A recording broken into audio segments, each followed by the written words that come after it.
Kalau menurut kalian bangsa dan ras yang paling unggul di muka bumi adalah Amerika? Bukan. Rusia? Bukan juga. Jerman? Inggris? Prancis? Juga bukan. Cina? Apalagi? Bukan guys.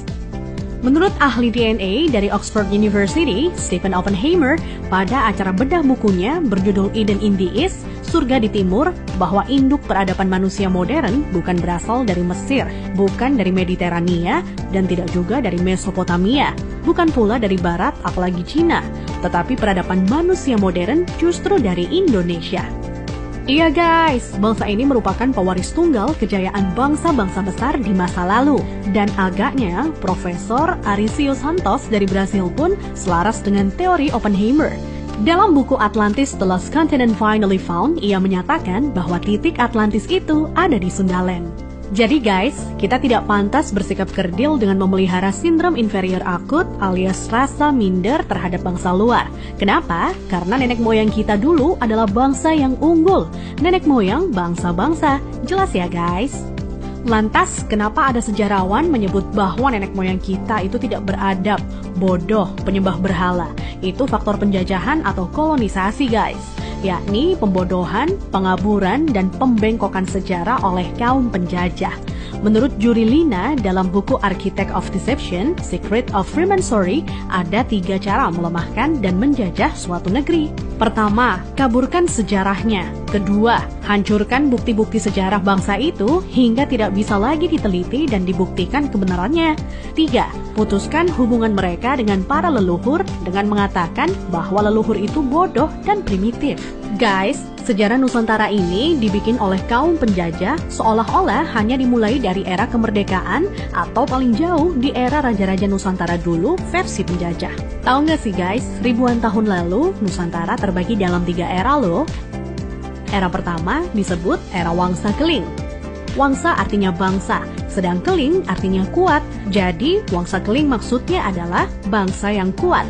Konon di era ini, leluhur kita berekspansi hingga Kamboja, Vietnam atau Indochina, Thailand, Burma, Sri Lanka, India, sampai ke Madagaskar. Raja yang terkenal bernama Shailendra. Tulisan yang dipakai adalah huruf Talawa, di mana modelnya menyerupai huruf Mesir kuno dan Israel. Pusat pemerintahan di sekitar Jogja sampai ke wilayah Dieng. Maka ketika Israel mengklaim masih keturunan Moria, maksudnya adalah Gunung Muria di Dieng guys. Dieng artinya penguasa, kemudian bergeser menjadi Dahnyang atau Dayang, artinya juga penguasa. Setelah Wangsa Keling menghilang, di Tenggarai munculnya situs Dieng maupun Candi Borobudur. Nah, habisnya era Wangsa Keling ditandai dengan bangunan Bako atau Baki, yang artinya kuburan atau berakhir, dan ditandai dengan berdirinya Candi Boko atau Bako. Era selanjutnya adalah era Medang Kamulyan. Medang artinya kemajuan dan Kamulyan artinya kemuliaan atau kejayaan. Bahwa Medang Kamulyan zaman kemajuan terutama bidang keagamaan. Agama lebih dititik beratkan dalam sistem pendidikan terpadu mulai dari lingkup kecil hingga besar. Rajanya yang terkenal adalah Ratu Boko. Di era itu merupakan cikal bakal munculnya huruf Sangsekerta yang dikenal oleh Aji Saka. Aji artinya sesuatu yang dihormati, dan Saka artinya penyangga, caga, atau tiang. Nah, tiang jika bergeser ke Cina menjadi Tian atau Tuhan. Jadi guys, Aji Saka artinya sesuatu yang dihormati karena Tuhannya, atau segala sesuatu yang mengacu pada Tuhan yang sangat dihormati. Kemudian huruf-huruf tadi akhirnya menjadi bahasa Sangsekerta. Jadi guys, Sangsekerta itu asli berasal dari bumi Nusantara atau Indonesia, bukan dari India. Kenapa? Di India tidak ada kata-kata sang. Jika berbasis kata sang, justru lebih dekat ke Cina. Contohnya Chiang Kai-shek, di mana Chiang oleh bangsa Cina dibaca sang.